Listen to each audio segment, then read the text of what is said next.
Do you hear that? Yes, it's time for Stories with Jen and my trusted reading partner, Wally. What's that, Wally? Please say hello to Wally. Yes, Wally, they're saying hello to you. Wally says hello back. Today's story is about a very lazy crocodile who doesn't look after his teeth properly, and one day he has a nasty surprise.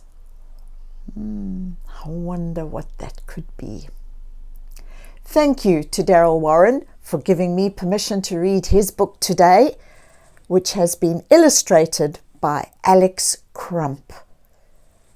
Clifford the Crocodile loses his 2 front teeth. Oh dear. Shall we get started? You're sitting comfy? Good. Clifford thought his teeth were a sight to behold, but amongst the teeth there was some goo, slime, and mold,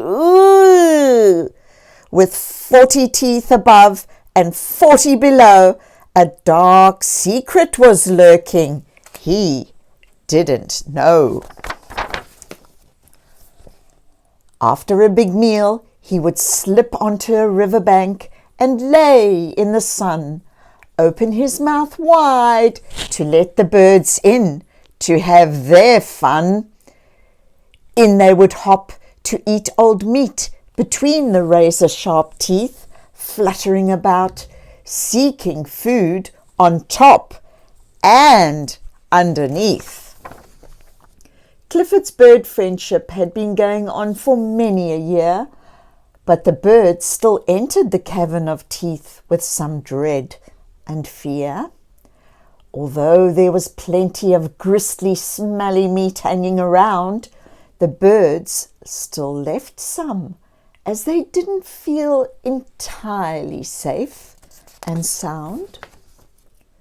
For Clifford was too lazy to find a long stick to brush his teeth some more.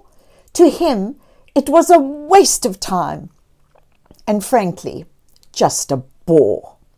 He rarely checked the reflection of his teeth in a local watering hole, as he assumed the birds carried out an excellent cleaning role. Oh, Clifford. Sadly, one day, Clifford felt some pain in his upper jaw. "Oh!" he wailed. "That's really sore!" But he kept on chewing more and more, and with that, his 2 big front teeth fell to the floor. Can you see them there? Oh dear, Clifford. Oh no, he thought, without those teeth, I'm going to look all gummy, and I need them both to help feed my big, fat tummy.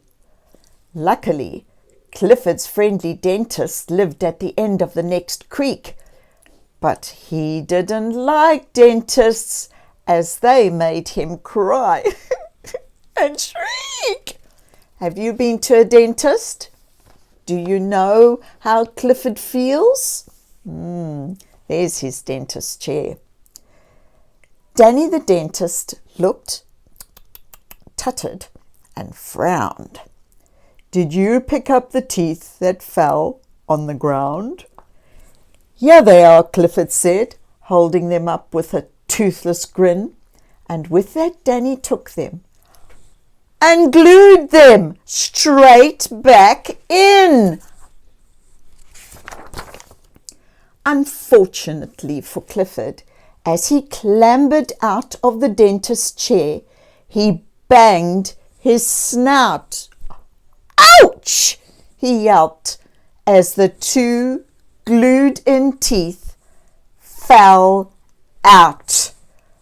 "Okay, Don't worry, said Danny. Let's see what I can find. Let me have a look for things other patients have left behind. Like these? Asked Danny, holding 2 grey curly fangs left by an old warthog. Or what about some smaller, straighter ones from an African wild dog? Please, explained Clifford. They are too curly, and they're not grand enough for me. I want something special for everyone to admire and see. I had these 2 elephant tusks, but they are too big to help you eat and chew. And, advised Danny, they're much too large, even for you. Plus, they are too long, so they would drag on the floor.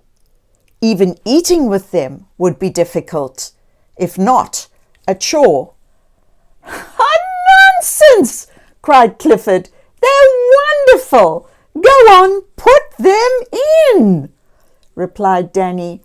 But your snout is far too long, narrow and thin. Please, ordered Clifford, file them down so they fit into place. I don't mind, even if I have to wear a brace. Danny got out his largest pliers and drills that he needed. On seeing these, "No, not those!" Clifford cried, begged and pleaded.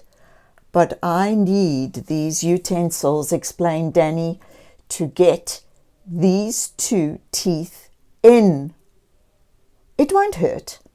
Sit back, open wide, and let me begin."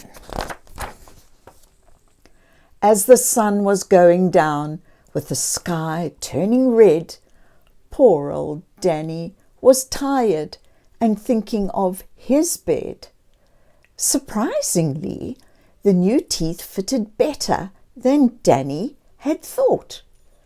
Nearly as good as Clifford's original ones that he had bought. Look at that.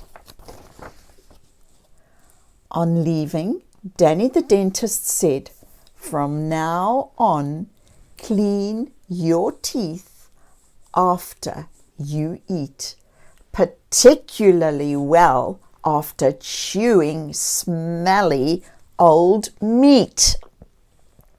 So kids, please think of Clifford when brushing your teeth morning and night to keep your teeth healthy, shiny, bright and white.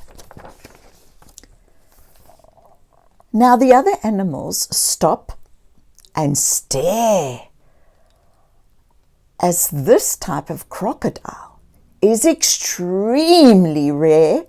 Clifford now has to walk along with his mouth wide open, so his new teeth don't drag on the floor with every stride. Aren't those teeth huge? The end. Did you enjoy that story?